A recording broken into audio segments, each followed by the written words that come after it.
Hello guys, welcome to another video. Today I'm going to be opening and unboxing the blackshark V2 hyperspeed because I'm broke and I can't afford the new models. And I'm also telling you why I want to upgrade from this janky old headset, and also what features this headset has. Alright, and before I get into the video, if you like this type of content and want to support my channel in any way, it helps me a lot if you subscribe. It's free and you can always change your mind and unsubscribe if you don't like my content. Well, let's get to the video. Alright, so the unboxing experience, you need to cut tape right here, and the rest of the box has no tape. It's like the Cobra Hyperspeed mouse. It's just one, which is good. What you get is the, of course, headset. I got the white version because there's no black version, but I might keep the white one. I mean, I kind of have to, but if I had a choice, I might want to switch to black because as you can see, my setup's all black, but it works. But after that, you get this 2.4 gigahertz dongle that has a wire, and the wire is a USB-C to USB-A male port wire, but I have a different wire that I'm going to be using, which is a USB-C to USB-C because that's the port I have open. But this is a nice braided cord, so if I have the chance, I'll be switching to this. It also has candy. Don't eat in real life. Don't eat. I'm joking. I'm joking. That goes in trash. And you also get the manual, which is decently sized, but the reason why it's so many papers is because it's a small manual, so it needs to fit all the pages. And that's all you get. There's nothing under the foam, as you can see. Alright, and now I'm gonna hook this up to here and show you how to set it up and what's my initial thoughts on it and why I chose this headset to upgrade from this janky $5 headset from Dollar General, and why I didn't choose the upgraded model. Alright, so this is the Black Shark V2 Hyperspeed Razer synth page. You can do stereo and then SPHX spectacle audio. Requires synth, which is what I have. This one doesn't. You can adjust it for a game, but I like to keep these on the presets the same and adjust it with custom, which I'm going to be doing later. There's enhancements like bass boost, voice clarity, and sound normalization in game, so you can hear footsteps better in game, or soft dialogue, like it says here. And also do not store for Bluetooth. Microphone differences like enhancements, and also you can edit here. I will do that later, but probably will do it on the regular preset. For right now, power saving, I can turn on at 50 to 60%. I'm gonna keep it at 15.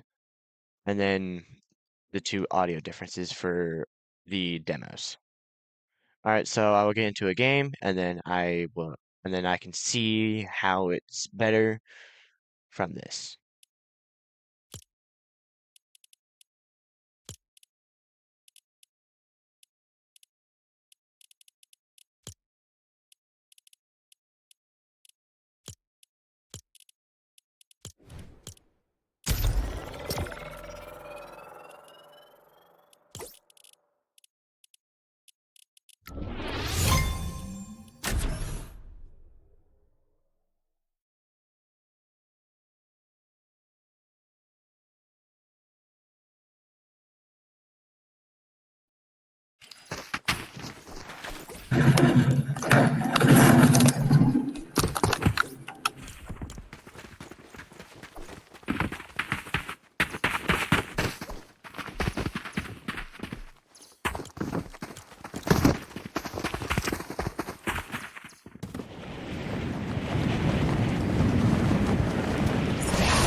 Hello, this is my 1 week overview of my headset that I got. So there's a few caveats to it, but I'll get to that later, and it's just minor ones. First, I'm talking about the microphone. It's pretty good. It doesn't have that much bleed from the outside noise around, like down the hallway or what's happening in the house, which is pretty good. I like that this microphone stand bends, so you don't have to worry about it snapping if you ever dare sit on this headset, because this is a really nice headset and you should not be sitting on it. You should probably get a stand if you are, or just sit it on your desk. Just sit on your desk, or if you have just a designated mic, sit on the microphone. But it's pretty good. I'm still doing a little bit of tweaks on it so it has the right equalizer. But I really like it. It's really good for the size and the price of the whole headset being $80. A little bit more expensive, like $10 more than this microphone right here. So just having to have a whole headset and a microphone, this is pretty good. I also like this arch right here that your the headset rests on. I like it a lot. It's squishy and has padding, unlike this headset, that my old one, that doesn't, barely has any.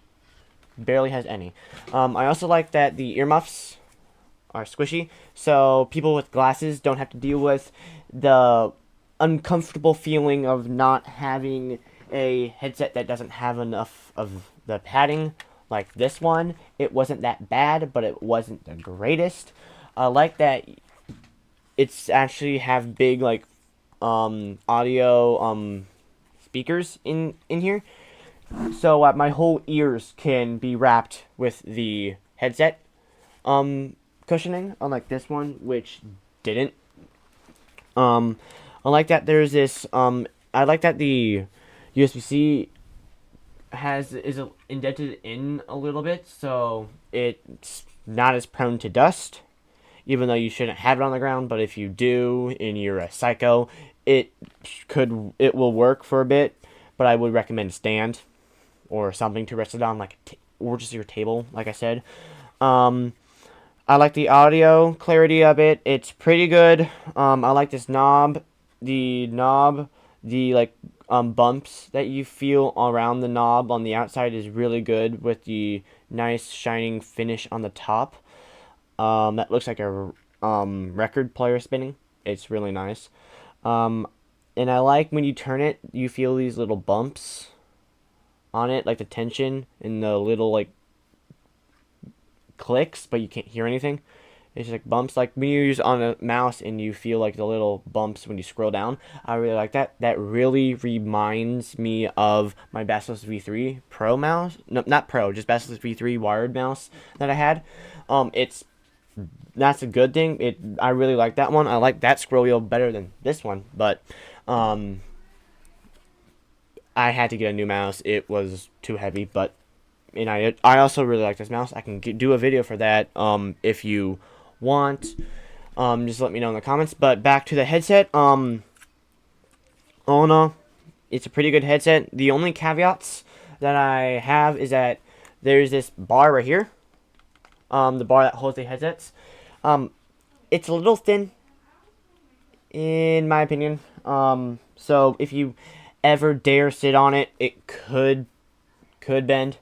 Or if you're, like, moving a lot, like traveling a lot, and this is the headset that you use, like, if, like, a pro, I forget his name, in Fortnite right now, or used to, before he switched back to just NA West comp, he would be at school on, at NA West in LA, and then he would fly to Dallas to compete on Zero Ping for NA Central in the weekends, and you just go back and forth. And if you don't have a proper case for the headset, after a while, I could see it bending because all of the pressure of the luggage and where you keep it, and store it to travel. I also, the wire exposed here, I understand that you have to do it.